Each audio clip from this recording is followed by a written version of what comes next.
Hello friends, नमस्कार। स्वागत है आपका गवर्नमेंट एग्जाम प्रिपरेशन चैनल में।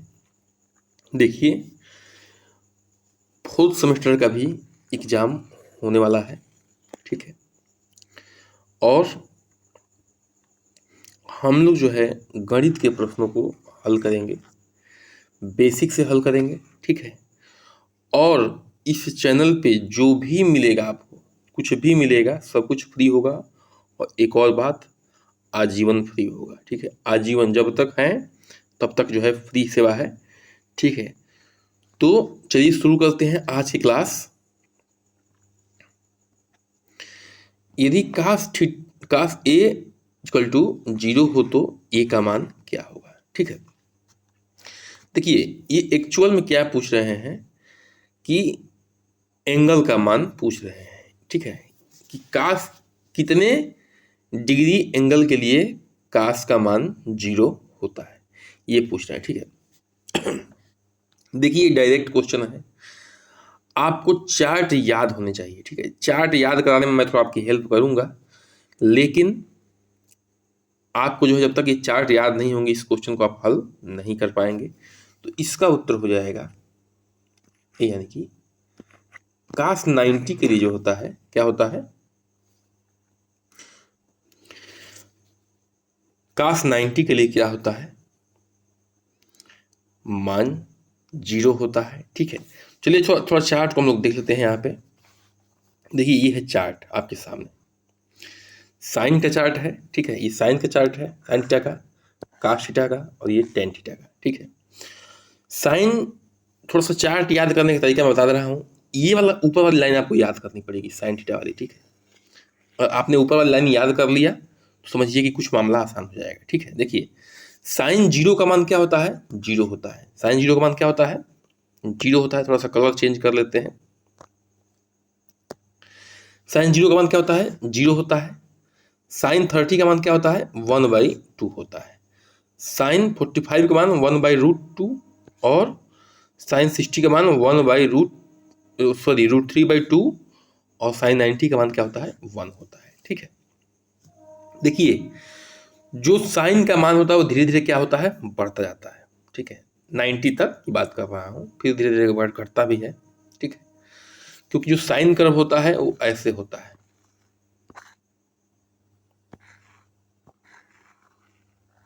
ऐसे होता है, ठीक है। तो यहाँ तक 90 होता है, 0 से लेके यहाँ तक 90 होता है।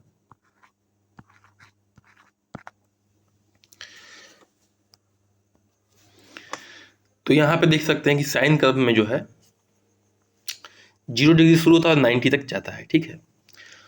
अब एक और बात है, यहाँ पे ध्यान देने वाली बात है कि जो काश थीटा होता है वो डायरेक्ट अपोजिट होता है। क्या होता है, डायरेक्ट उल्टा होता है।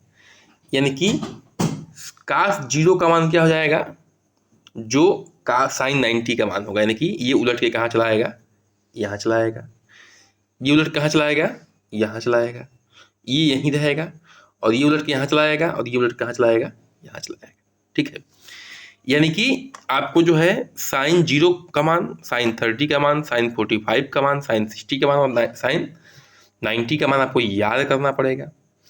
और उसके बाद क्या करना पड़ेगा, उसके बाद जो है काश थीटा के मान के लिए आपको उलट देना है। क्या करना है, उलट देना है, बस हो जाएगा। और जो टेन थीटा है उसके लिए क्या करना है, साइन थीटा से काश थीटा में भाग देना है। तो क्या आ जाएगा, टेन थीटा का मान। टेन थीटा जो होता है एक्चुअल में वो साइन थीटा अपान काश थीटा होता है, ठीक है। साइन थीटा अपान काश थीटा होता है टेन थीटा का मान। तो वही आपको डिवाइड कर देना है।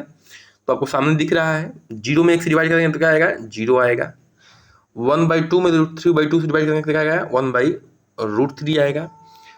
साइन 1/√2 में 1/√2 से डिवाइड करेंगे तो क्या होगा, 1 आएगा। √3/2 में 1/2 से डिवाइड करेंगे तो क्या आ जाएगा, √3 आ जाएगा।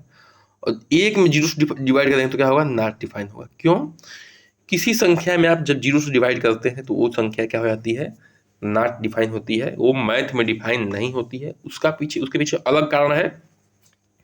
खैर, उसकी चर्चा हम लोग बाद में करेंगे। लेकिन अभी जो प्रश्न था कि काश के किस मान के लिए, ठीक है, काश के किस मान के लिए 0 होगा उसकी वैल्यू, तो हो जाएगा आपका 90। ठीक है, यहाँ पे आपको दिख रहा है।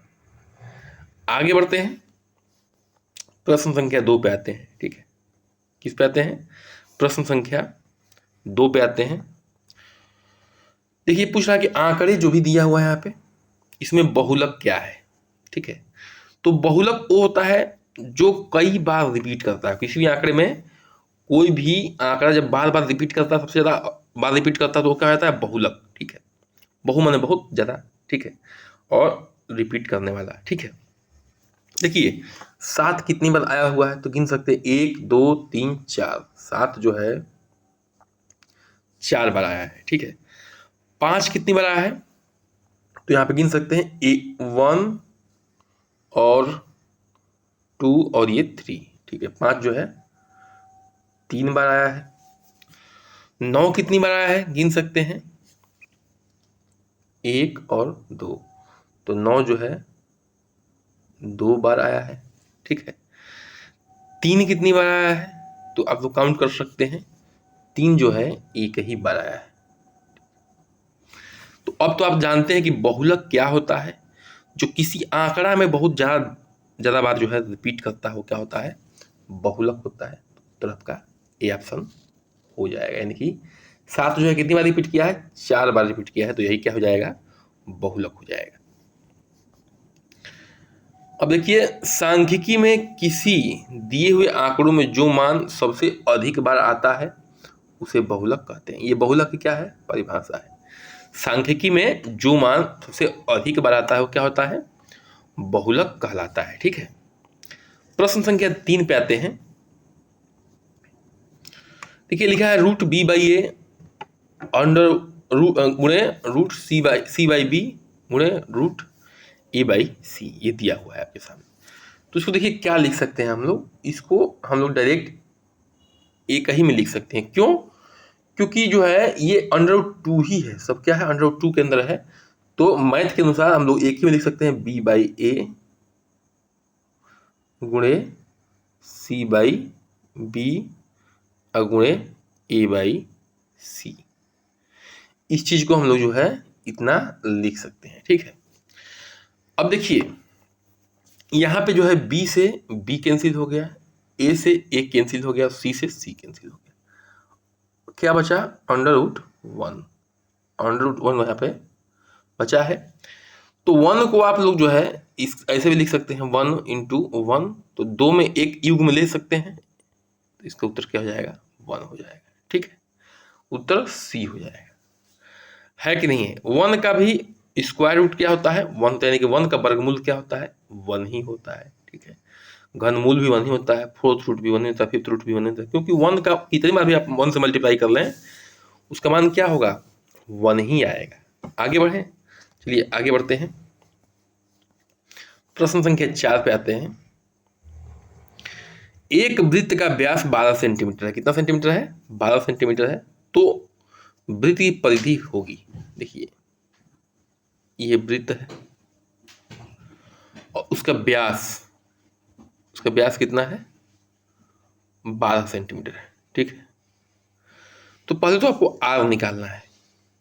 आर बराबर क्या होता है? d/2। आर माने होता है त्रिज्या और डी माने होता है व्यास। ठीक है, डायमीटर, रेडियस डायमीटर, रेडियस माने त्रिज्या और डायमीटर माने व्यास। तो आर बराबर 12/2 हो जाएगा, यानी कि 2 छक्के 12, 6 आ जाएगा। और परिधि यानी कि सरकमफ्रेंस का फॉर्मूला क्या होता है? 2πr। ठीक है, 2π, आर कितना है? 6 है, तो 6 दूनी का 12π। 12π क्या हो जाएगा? और सेंटीमीटर में तो सेंटीमीटर। ठीक है, 12π सेंटीमीटर क्या हो जाएगा? इसकी परिधि हो जाएगी। उत्तर क्या हो जाएगा? A option. ठीक है, 12π जो है सेंटीमीटर क्या हो जाएगी? इसकी परिधि हो जाएगी। और रेडियस का भी फार्मूला याद कर लीजिएगा, d/2 यानी कि डायमीटर/2। ये भी प्रश्न जो है डायरेक्ट आपके बीटीसी में आता है। आगे बढ़े, प्रश्न संख्या 5 पे आते हैं। समानांतर चतुर्भुज के अंतः कोणों का मान होगा। ठीक है, देखिए चतुर्भुज कोई भी हो, समानांतर हो, आयत हो, वर्ग हो, कुछ भी हो, ठीक है, उसके अंतः कोणों का मान जो होता है वो 360 डिग्री होता है। कितना होता है? 360 डिग्री होता है। ठीक है, अच्छा एक और बात ध्यान देना है आपको कि 360 और समकोण क्या होता है, ये समकोण के बारे में पूछा है। समकोण होता है 90 डिग्री। ठीक है, तो 90 से 360 में डिवाइड कर दीजिए, कितना जाएगा? 0 से 0 हो गया, 9 से 4 गया, 9 चौका 36, यानी कि 4 समकोण। 4 समकोण के बराबर क्या होगा? किसी भी चतुर्भुज के अंतः कोणों का सम होगा। ठीक है, किसी भी चतुर्भुज के अंतः कोणों का सम होगा। अगर त्रिभुज के बारे में पूछा जाए, त्रिभुज में होता है एक त्रिभुज के अंतः कोणों का मान कितना होता है, सम कितना होता है? 180 होता है। कितना होता है? 180 होता है, यानी कि 2 समकोण के बराबर होता है त्रिभुज। ठीक है, 2 समकोण के बराबर होता है। ठीक है, इसके अंतः कोणों का योग, किसके? त्रिभुज के। लेकिन जो चतुर्भुज होता है 4 समकोण के योग के बराबर होता है, तो उत्तर जाएगा आपका डी ऑप्शन। ठीक है, आगे बढ़ते हैं, प्रश्न संख्या 6 पे आते हैं। अब ये है प्रश्न की -32/-100 का सरलतम रूप क्या है। ठीक है, तो देखिए इसको ध्यान से समझिए।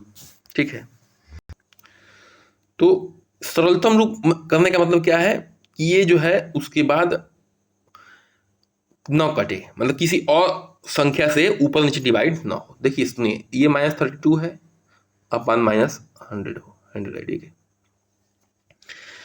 देखिए ये एक्चुअल में क्या है? पॉजिटिव संख्या। ऊपर नीचे हम लोग -1 से गुणा कर सकते हैं, कर सकते हैं, नहीं कर सकते हैं? तो -1 से गुणा कर सकते हैं, कर लीजिए। ठीक है, ये कितना हो जाएगा? 32/100 हो जाएगा। ठीक है, अच्छा जिसको हम -1 से गुणा करते हैं, आप लोग जो है डायरेक्ट इसको कटाते हैं, वो भी सही है। ठीक है, डायरेक्ट कटा लीजिए। 2 से ऊपर नीचे डिवाइड हो जाएगा, क्योंकि 2 के डिविजिबिलिटी रूल में क्या होता है कि इकाई का अंक या तो 2, 4, 6, 8 होना चाहिए या 0 होना चाहिए, तो कट जाएगा। 2 से 32 को 2 से कटाएंगे तो क्या जाएगा? 16, और 100 कटाएंगे तो क्या जाएगा? ये 50 हो जाएगा। तो ये फिर 2 से कट जाएगा, 2 8 16, क्या हो जाएगा? ये 25 हो जाएगा। अब इसमें जो है आपको कोई भी ऐसा कॉमन अंक नहीं मिलेगा 3, 4, 5, 6 जो दोनों क्या करे? डिवाइड करे। देखिए ये बटे में जब भी होता है तो ऊपर नीचे सेम अंक से आप जो है डिवाइड कर सकते हैं या गुणा कर सकते हैं, प्लस और माइनस नहीं कर सकते हैं। ठीक है, आप बटा में जो भी होता है सरलतम रूप होता है, उसमें ऊपर नीचे सेम अंक से भाग दे सकते हैं या सेम अंक से क्या कर सकते हैं? गुणा कर सकते हैं, लेकिन जुड़ और घटाना नहीं कर सकते हैं। ये आपको ध्यान रखना है, तो उत्तर सी हो जाएगा आपका। ठीक है, आगे बढ़ते हैं, प्रश्न संख्या 7 पे आते हैं। ठीक है, देखिए इसका घनमूल निकालना है। घनमूल मतलब क्या होता है? Cube root. ठीक है, क्यूब रूट आपको निकालना है, कुछ नहीं करना है। जो ये लिखा हुआ है इसको ध्यान से देखिए।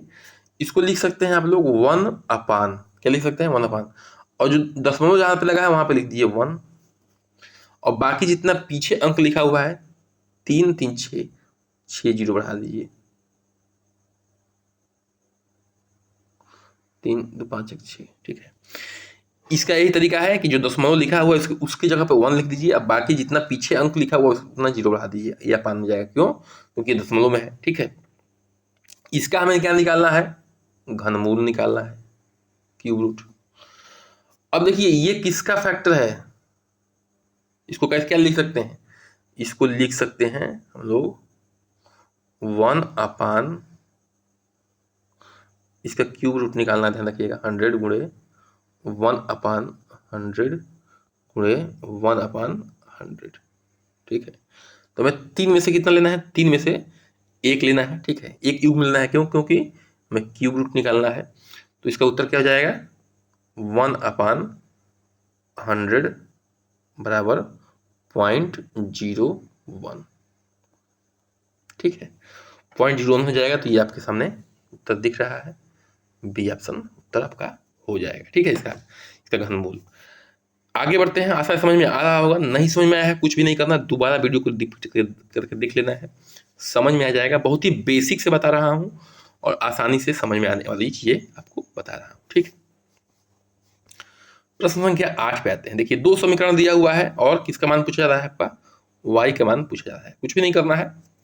देखिए, पहले जो है यहाँ पे x का मान निकाल के इसमें रख देना है। जब y का मान पूछे तो x का मान पुट कर दीजिए। ठीक है, और जब x का मान पूछे तो y का मान पुट कर दीजिए दूसरे समीकरण से निकाल के पहले समीकरण में, या पहले समीकरण से निकाल के दूसरे समीकरण में, उत्तर वही आएगा आपका। ठीक है, अब देखिए यहां से जो है पहले समीकरण से x का मान क्या हो जाएगा, इसको हम ये गुणा है, जिसमें जो गुणा होता है जिसको निकालना होता है तो ये गुणा है तो जाएगा तो क्या हो जाएगा, भाग हो जाएगा।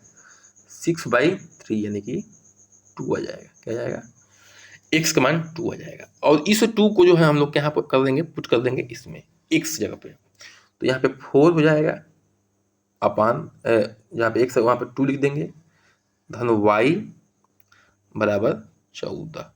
ठीक है, अब देखिए 4 दूनी क्या हो गया, 8 हो गया, प्लस y बराबर 14। अब देखिए ये इससे क्या है जुड़ा है, इसके सामने क्या है, प्लस का चिन्ह है, इधर जाएगा तो क्या हो जाएगा, माइनस हो जाएगा। तो y बराबर क्या हो जाएगा, 14 माइनस 8 बराबर 6। 6 क्या हो जाएगा, उत्तर हो जाएगा। अच्छा, बहुत लोगों को लगता है कि इधर जाने पर माइनस होता है। माइनस इसलिए होता है, देखिए सुनिए समझिए क्यों होता है। ये है क्या, बराबर क्या होता है, बराबर जो होता है तराजू होता है एक तरह से। ठीक है, बैलेंस हमें करना है। हमने एक्चुअल में किया क्या है कि इधर भी -8 जुड़ा है और यहाँ भी -8 जुड़ा है, इस साइड भी -8 जुड़ा है और इस साइड भी -8 जुड़ा है। इसलिए जो है ये आपको ये वाला कट के 0 हो गया और ये यहाँ पे आपको -8 दिखता है और घटने के बाद जो है 6 आ गया। ठीक है, एक्चुअल में ये होता है, हमको जो है बराबर के चिन्ह में बैलेंस करना होता है, लेकिन सरलतम भाषा बनाने के लिए हम क्या कहते हैं कि 8 इधर चला गया। ठीक है, और यहाँ पे क्या हो गया, माइनस हो गया। एक्चुअल में होता क्या है कि दोनों तरफ जो है -8 हम लोग क्या किए हैं, जोड़े हैं। ठीक है, उत्तर आपका ए ऑप्शन हो गया। आगे बढ़ते हैं, प्रश्न संख्या 9 पे आते हैं। sin 60 अपन cos 30 का मान है। ठीक है, देखिए sin 60 अपन cos 30 का मान क्या है, sin 60 अपन cos 30 का मान क्या है आपको बताना है। ठीक है, अब यहाँ ध्यान दीजिए, sin 60 जो होता है वो कितना है, यहाँ पे देख सकते हैं। ठीक है, √3/2 है। ठीक है, sin 60 कितना है, √3/2 है, तो यहाँ पे लिख देते हैं √3/2। और cos 30 क्या है, cos 30 आप लोग देख सकते हैं यहाँ पे ये है, सेम चीज है, cos 30 √3/2 है। तो ऊपर भी √3/2 है, नीचे भी √3/2 है, तो क्या हो जाएगा, ये आपस में कैंसिल हो जाएगा, बचेगा क्या आपका उत्तर 1। तो ये तभी आप कर सकते हैं जब आपको जो है ये चार्ट याद हो। पहली लाइन तो आपको याद करना पड़ेगा, उसके बाद जो है उसको आप उलट दीजिए, cos 30 का cos का माना जाएगा, डिवाइड कर दीजिए 10 का माना जाएगा, उसके बाद साइन को उल्टा कर दीजिए, 1/sin कर दीजिए तो कोसेक आ जाएगा, 1/cos कर दीजिए तो सेक आ जाएगा, 1/10 कर दीजिए तो काट आ जाएगा। ठीक है, अगर हल्का सा मैथ बैकग्राउंड होगा तो आपको समझ में आ रहा होगा, नहीं होगा तो मैं जो है धीरे धीरे इसको आपको समझा दूंगा। जिनका मैथ बैकग्राउंड नहीं है वो इस वीडियो को जो है 2-3 बार देख लेंगे, आराम समझ में आएगा। ठीक है, लेकिन ये चार्ट आप लोग याद कर लेंगे। प्रश्न संख्या 10 पे आते हैं और आज के अंतिम प्रश्न पे आते हैं। किसी वृत्त का क्षेत्रफल जो है 8800 वर्ग सेंटीमीटर है। ठीक है, एरिया जो है आपका दिया हुआ है 8800 वर्ग सेंटीमीटर। ठीक है, वृत्त की त्रिज्या क्या है, त्रिज्या पूछ रहा है, यानी कि आपके जो है आर पूछ रहा है, यहाँ पे क्या पूछ रहा है, आर पूछ रहा है आपसे। ठीक है, देखिए एरिया बराबर जो होता है वृत्त का वो होता है πr²। ठीक है, अब देखिए एरिया क्या है, 8800 है वर्ग सेंटीमीटर, 22/7 पाई हो गया और r² है कि नहीं। अब ये देखिए ये डिवाइड में है तो इधर जाएगा और ये गुणा में है तो क्या जाएगा, नीचे आ जाएगा। फिर वही बात एक्चुअल में हो क्या रहा है, हम लोग जो है दोनों साइड क्या कर रहे हैं, 22 से भाग दे रहे हैं और 7 से गुणा कर रहे हैं। तो इधर वाला मान तो कट के 1 हो जा रहा है, लेकिन इधर वाला मान जो है हम क्या हो जाएगा, 7/22 हो जाएगा। तो यहाँ पे लिख सकते हैं r² बराबर 8800, ठीक है, गुणे 7/22, ठीक है, ये लिख सकते हैं। अब देखिए क्या होगा, घटाएंगे तो क्या हो जाएगा, ये 22 से डायरेक्ट कट जाएगा, ठीक है, या पहले 11 का याद होगा आपको, तो 11 से भी कटा सकते हैं, 11 दूनी का 22, 11/88, ठीक है। और क्या हो सकता है, 2 चौका 8 यानी कि 400 और गुणे 7 हो जाएगा। तो आर बराबर क्या होगा, r² बराबर हो जाएगा आपका 400 गुणे 7, ठीक है। इतना आप लोग इसको देख लीजिएगा, r² बराबर हो जाएगा 400 गुणे 7, ठीक है। अब थोड़ा सा इसको मिटा देते हैं, आगे देखते हैं। देखिए तो हमने क्या देखा था वहाँ पे कि r² बराबर हो गया था 400 गुणे 7, तो r बराबर क्या होगा, √400 × 7, ठीक है। इसको क्या लिख सकते हैं, 400 को हमें लिखना है तो 20 गुणे 20 लिख सकते हैं, ठीक है। ये 7 तो रहेगा ही, तो ये क्या है, √2 है, यानी कि वर्गमूल निकाला, 2 में से 1 निकाल लेंगे बाहर, 20 बाहर आ गया और ये √7 यहाँ आ गया, ठीक है। तो r बराबर क्या हो गया, 20 √7, उत्तर हो जाएगा आपका डी ऑप्शन, ठीक है। तो ये इतना आपको करना था और आशा है कि आपको समझ में आ रहा होगा, ठीक है। अगले सेशन में फिर मिलेंगे। चलिए आज का जो सेशन यहीं समाप्त होता है। आपको कुछ नहीं करना है, बस चैनल को सब्सक्राइब कर दीजिए, लाइक करिए, शेयर करिए, कमेंट करिए, ठीक है। बिल्कुल जो है आजीवन फ्री मिलता रहेगा, कुछ भी मिलेगा यहाँ पे, ठीक है। बस आपको इतना करना है। नमस्कार, जय।